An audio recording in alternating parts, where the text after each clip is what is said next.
Welcome. Move on to the first lecture of International Translation Day Celebration 2024.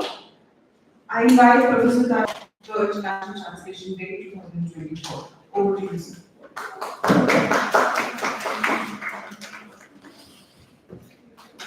Thank you, Pragya, for inviting me. And again, I'm here with both of you. I will be speaking about the subtitling a translation.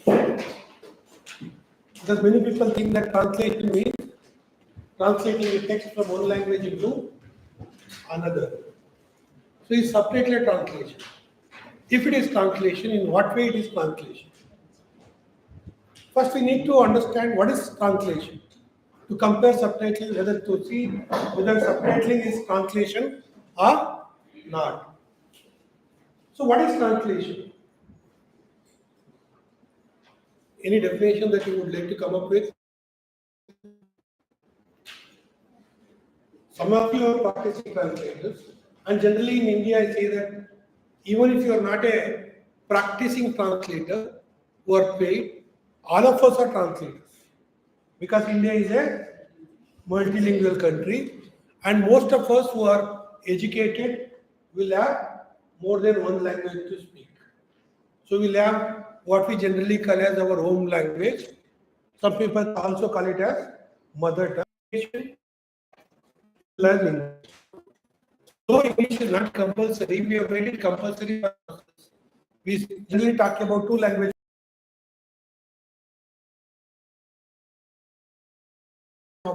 A three language formula in India, but written also. So it is not necessary that it has to be spoken. And we also make a distinction between spoken translation and written translation. So generally people call spoken translation as interpretation, not as translation. So the narrow sense of the word translation refers only to translating a written text into another language. So in that sense, is it translation? So what is translation? So conversion, this is the most common word that is being used.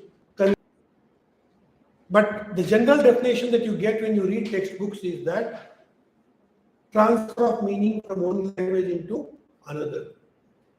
Don't take it down, because it is not transfer.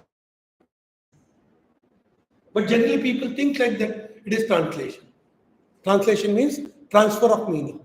What does transfer mean?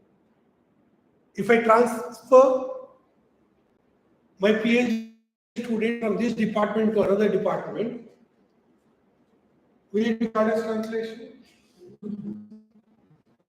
So what happens to them if I transfer them? They won't be here. They will go to that department. So they won't be here. But in the case of translation, even after translation, that exists there.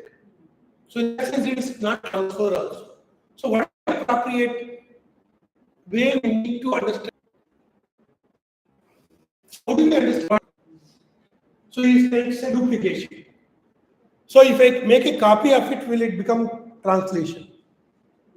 So if I duplicate, that we do, cut and paste, copy paste, duplicate. You can duplicate a simple image or a text several times in the digital era. Can it be called as translation if you duplicate it? So I wouldn't even use the word duplication. Then what is happening there? You extend it, its life, into another language.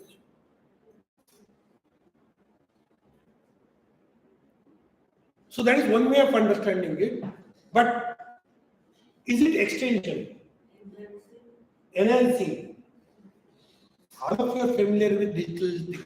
I think all copying, duplicate. So whatever it is, we have to do something in code using another code. So a code exists in one language. Somebody has encoded it, either oral or text. So how do you understand context of the text? They will give a social background. They will give an historical background to the author, to the text. when was it written, who wrote it, what was their ideological inclination, and how it was received. And you understand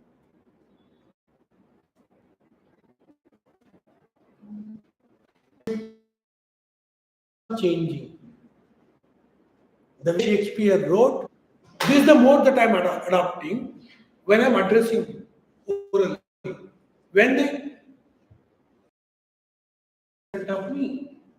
But when the person who I'm addressing in front of me, the way I write would be different. I have to imagine a reader. And for that reader, I will be writing it. If I am writing for student, the way I write would be different. If I am writing a scholarly article,